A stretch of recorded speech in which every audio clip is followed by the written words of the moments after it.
Hello guys. आशा करता हूँ आप ठीक होंगे, स्वस्थ होंगे, मस्त होंगे। आज हम बात करेंगे अब परमेय संख्याएं एवं अपरमेय संख्याएं। परमेय संख्या और अपरमेय संख्या क्या होती है, इसकी चर्चा करेंगे। तो सबसे पहले हम बात करते हैं परमेय संख्या। परमेय संख्या क्या होती है? वे सभी संख्याएं जिनको हम भिन्न के रूप में लिख सकें। परमेय संख्या क्या होती है? वे सभी संख्याएं वे सभी संख्याएं जिनको भिन्न के रूप में लिख सके जिनको भिन्न के रूप में लिख सके क्या कहलाती है? परमेय संख्या। रूप में लिख सके क्या कहलाती है? परमेय संख्या कहलाती है। अर्थात परमेय संख्या समझ में आ गया होगा कि वे सभी संख्याएं जिनको हम क्या है भिन्न के रूप में लिख पाए, वो सभी संख्या हमारी क्या होती है? परमेय संख्या होती है। ठीक है।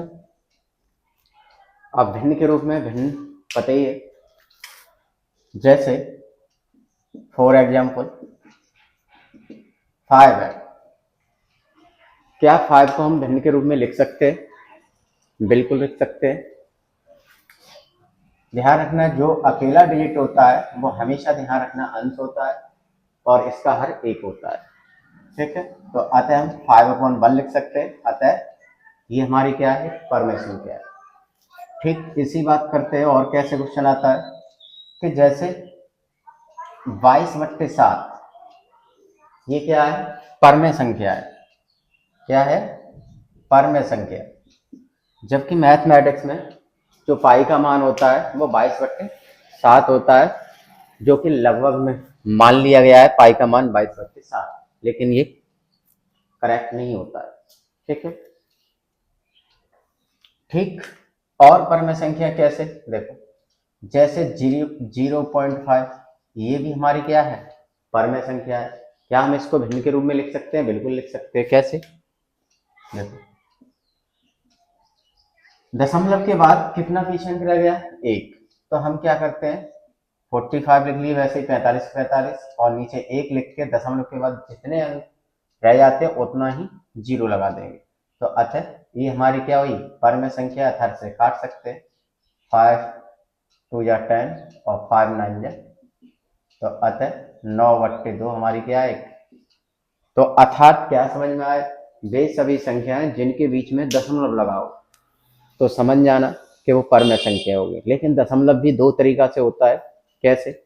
कुछ संख्याएं वो होती है जिनमें दशमलव तो लगा होता है, लेकिन उनके अंक सेम एक ही अंक बार बार रिपीट हो। और कुछ ऐसी संख्याएं होती हैं जिनमें दशमलव लगा होता है, लेकिन जो अंक होते हैं वो बार बार रिपीट नहीं होते, भाग यानी चलता चला जाता है, यानी इनफाइनाइट तक। ठीक है। तो जैसे देखो 1.454545 इनफाइनाइट भाग जा रहा है अनंत तक। ठीक है। तो इसमें क्या होता है कि हम देख रहे हैं दशमलव के बाद हमें दो अंक ऐसे दिखाई दे रहे हैं जो बार बार रिपीट हो रहे हैं। क्या है? बार बार रिपीट हो रहे हैं। तो अगर ऐसे कोई भी अंक आए दशमलव के बाद बार बार रिपीट हो तो समझ जाना वो भी क्या है? परमेय संख्या है। तो आता है हम किसे किस तरीका से लिख सकते हैं? तो ध्यान रखना, मैथमेटिक्स में क्या होता है, जो दशमलव के बाद जो संख्या रिपीट हो रही है, चाहे एक अंक रिपीट हो रहा हो, चाहे दो अंक रिपीट हो रहे हैं, तीन, जितने भी अंक बार बार रिपीट हो रहे हैं, ठीक है, लेकिन कंटिन्यूअस होना चाहिए, गैप नहीं होना चाहिए। ठीक है। तो हम देख रहे हैं 45 45 45 ये लगातार क्या है? रिपीट हो रहे हैं। तो जो अंक बार बार रिपीट होते हैं तो उन पे हम क्या कर देते हैं? मैथमेटिक्स में बार लगा देते हैं। इस पर ये लकीर खींच देते हैं। इस लकीर का नाम क्या होता है? बार पढ़ते थे। ठीक है। तो अर्थात वो सभी संख्याएं जिनके ऊपर बार लगा होता है वो भी क्या होती है? परमेय संख्या होती है। ठीक है। तो ये भी हमारी क्या है? परमेय संख्या है। अब हम बात करते हैं नेक्स्ट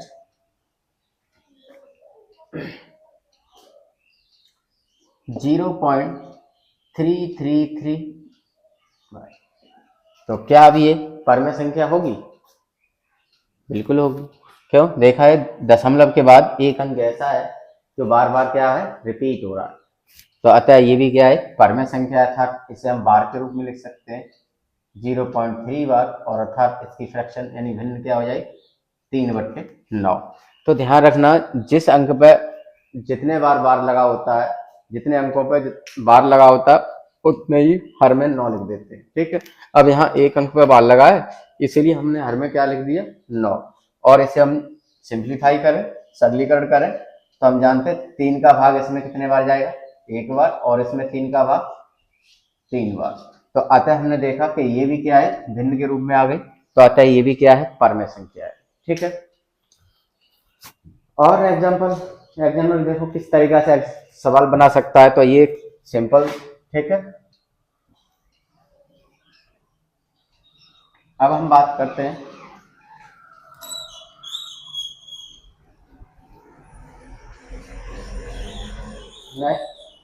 परमेय संख्याओं के और उदाहरण देखते हैं।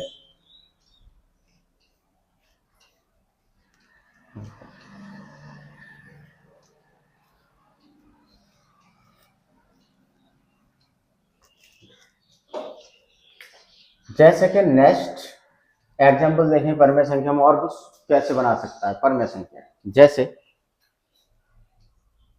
2 प्लस √3 प्लस 2 माइनस √3। तो ऐसे भी सवाल दे सकता है। ठीक है, बस ये ध्यान रखना, सवाल एग्जाम में कैसे भी दे सकता है, बस तुम अगर किसी तरह का सवाल डाल दे और उसे तुम सिंप्लीफाई करो, ठीक है, सरलीकरण करके, अगर वो भिन्न का रूप ले लेता है तो वो भी क्या है, परमेय संख्या है।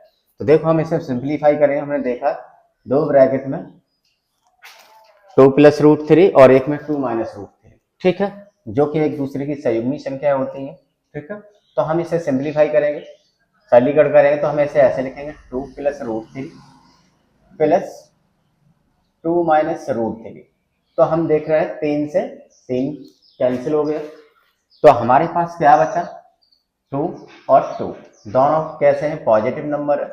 तो अतः हम जानते हैं 2 प्लस 2 कितना हो गया, 4। तो अतः ये हमारी क्या निकल के आ गई, परमेय संख्या, क्योंकि इसका हर क्या है, एक लिख सकते हैं। तो ये हमारी क्या है, परमेय संख्या है। ठीक है, तो परमेय संख्या में नेक्स्ट हम बात करते हैं, जैसे 1/0। क्या ये परमेय संख्या है? नहीं है। ध्यान रखना, परमेय संख्या में हर कभी शून्य नहीं होना चाहिए। अगर जिसका हर शून्य होगा तो वो परमेय संख्या नहीं होती है। क्यों? इसका कारण है, इसका जो रिजल्ट मिलता है वो क्या होता है, नॉट डिफाइंड, मतलब अपरिभाषित, जिसका हम रिजल्ट निकाल ही नहीं सकते। ठीक है, तो अतः इसीलिए क्या है, परमेय संख्या नहीं है। तो हमेशा ये ध्यान रखना, अपने दिमाग से बाकी सब चीज निकाल दो, बस ध्यान रखना परमेय जितनी भी भिन्न होती है वो सब मेरी क्या है, परमेय संख्या है। और परमेय संख्या की खासियत क्या होती है, उसका हर कभी शून्य नहीं होना चाहिए। क्या नहीं होना चाहिए, हर कभी शून्य नहीं होना चाहिए। ठीक है, अर्थात जैसे अगर हमारी कोई भिन्न क्या है, मानो P/Q मान लिया, ठीक है, और जहां हमेशा ध्यान रखना Q इज नॉट इक्वल 0, मतलब Q क्या है, मेरा हर है, और ये क्या है, अंश है। तो ये हमारा क्या है, डिनोमिनेटर और न्यूमिनेटर। ठीक है, तो जिसमें हमेशा ध्यान रखना डिनोमिनेटर क्या है, शून्य नहीं करना है कभी भी। और क्यों नहीं होना है, उसका कारण क्या हो जाता है, अगर हम शून्य अगर डिनोमिनेटर हो जाएगा तो उसका रिजल्ट कहाँ पहुंचेगा, इनफाइनाइट, यानी अनडिफाइंड। ठीक है, उसका हम रिजल्ट निकाल ही नहीं सकते। तो ऐसी भिन्न ही नहीं होगी कुछ जिसका रिजल्ट ही नहीं पता हो। यही कारण है कि यहाँ हर कभी शून्य नहीं करना है। ठीक है, नेक्स्ट बात करते हैं, जिस तरीका से ढेर सारे सवाल बना सकता है एग्जामिनर। ठीक है, जैसे हम ये बात करें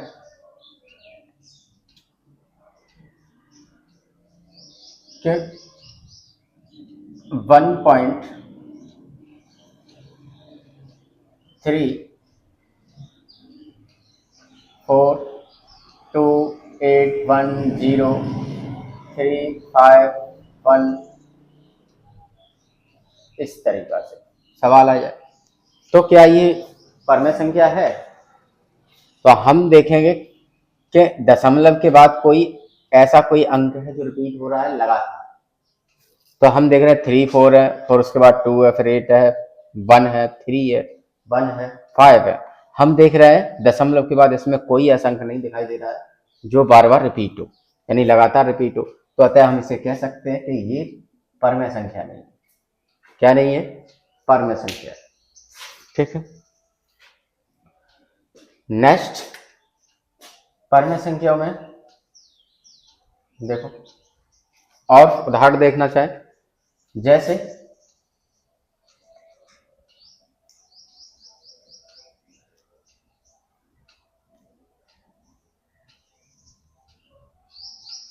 2 प्लस √5, ठीक है, का होल स्क्वायर प्लस 2 माइनस √5 का होल स्क्वायर। ठीक है। क्या ये परमेय संख्या हो सकती है मेरी? तो ये ठीक सवाल किस तरीका के? इस तरीका से, मतलब ध्यान रखना है, तैयार रहना है कि ऐसे सवाल में वहां घात कुछ भी लगा सकता है, कोई भी लगा दे। तो लेकिन उसे कैलकुलेट कर, मतलब कैलकुलेशन करो, इसकी सलीकड़ करो। अगर तुम्हारा एक सिंपल डिजिट निकल के आए, अंक निकल के आए और उसका हर एक हो या कोई भी हर हो, तो समझ जाना वो हमारी क्या है? परमेय संख्या है। तो देखो इसे अगर हम सिंप्लीफाई करते हैं तो हम जानते हैं ए स्क्वायर, ए की जगह कितना है? 2, तो 2 का स्क्वायर प्लस बी स्क्वायर √5 का square plus 2 root A B, 2 root वो सॉरी 2ab, इन दोनों का गुणनफल 2√5। ठीक है। इसी प्रकार अब इसे खोलेंगे, ये a माइनस बी का होल स्क्वायर होता है। ठीक है। तो इसका फॉर्मूला क्या होता है? ए स्क्वायर, तो 2 का स्क्वायर प्लस बी स्क्वायर, तो √5 का स्क्वायर। अब यहाँ माइनस है तो माइनस के 2ab, माइनस के 2, ए की जगह कितना है? 2 और बी की जगह कितना है? 5। अब हम ये देख रहे हैं कि ये देखो प्लस का और ये क्या है? माइनस का सेम है। तो इसका मतलब क्या है? ये कैंसिल आउट, कैंसिल हो गया। मेरे पास क्या बचा? 4 बचा। इधर ध्यान रखना स्क्वायर होती है रूट पर। ठीक है। तो ऐसे समझो स्क्वायर से अंडर रूट कैंसिल। ये क्या होता है? जैसे √5 इस √5, तो हमेशा ध्यान रखना ये कड़ीगा तो इनका गुणा करेंगे कितना मिलेगा? 25, और 25 का वर्गमूल 5। तो इसीलिए समझो कि रूट से अंडर रूट कैंसिल कर कितना बचा? 5। ठीक इसी प्रकार कितना हो गया? 4, ये कितना हो गया? 5, तो कितना हो गया? 80। तो अतः ये हमारी क्या है? एक। अब हम बात करते हैं अपरमेय संख्या। अपरमेय संख्या क्या होती है? जस्ट परमेय की विपरीत। कैसे? देखो अपरमेय संख्या की बात करें तो वे सभी संख्याएं जिसको हम भिन्न के रूप में न लिख सके, परमेय संख्या। अपरमेय संख्या क्या होती है? वे सभी संख्याएं, वे सभी संख्याएं जिनको भिन्न के रूप में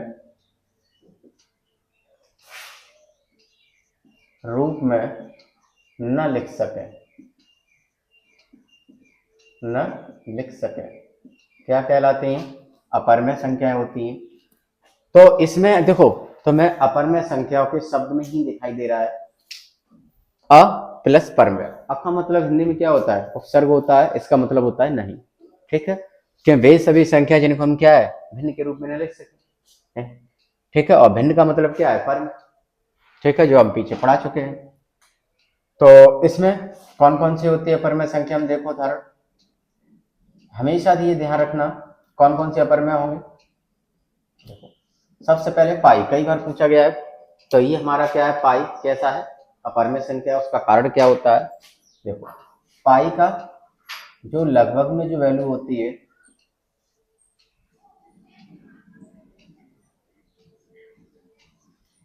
इस तरीका से ये कई अंकों तक है वैल्यू। ठीक है। खत्म नहीं होता है। जो हमारे पास ये पाई का मान 22/7 है, ये जो मान रखा है तो ये क्या है, लगभग में मान है कि लगभग 22/7 के समथिंग होता है। ठीक है। जैसे अब पाई हमेशा क्या है, हमारे अपर में है। और ध्यान रखना कि अपर में और कौन सी संख्या होती है, वे सभी संख्याएं जो अंडर रूट में हो। अंडर रूट का मतलब समझते हो, करड़ी में हो। ठीक है। अब अंडर रूट में तो हो, लेकिन कैसे, जैसे 3, यानी अंडर रूट में वे सभी संख्याएं जो कैसी हो, अभाज्य संख्याएं। ठीक है, कैसी हो, अभाज्य यानी प्राइम नंबर्स। अब अंडर रूट में जितनी अभाज्य होंगी वो सब हमेशा ध्यान रखना है, वो अंडर रूट से बाहर निकल ही नहीं सकती। ठीक है। तो ये हमारी क्या हो गई, अपर में संख्या। अगर हमसे कोई पूछे अपर में संख्याओं में कि √4 क्या अपर में होगी, तो अभी हमने क्या बताया कि अंडर रूट से बाहर ना निकल पाए। अब ये 4 है, ये अंडर रूट से बाहर निकल रहा है। क्यों, हम जानते हैं कि 4 का जो वर्गमूल होता है, अतः हम इसको कैसे लिख सकते हैं, 2/2। और अभी मैंने बताया स्क्वायर से अंडर रूट, चाहे ऊपर हो स्क्वायर अंडर रूट के और चाहे अंदर हो, हमेशा स्क्वायर से अंडर रूट कैंसिल, समझो। तो अतः कितना बचा, 2। अब क्या इसको वैल्यू के रूप में लिख पा रहे हैं, तो अर्थात ये क्या है, ये क्या है, एक अपर में संख्या नहीं, पर में। बात समझ में आ गई। तो अंडर रूट का मतलब ये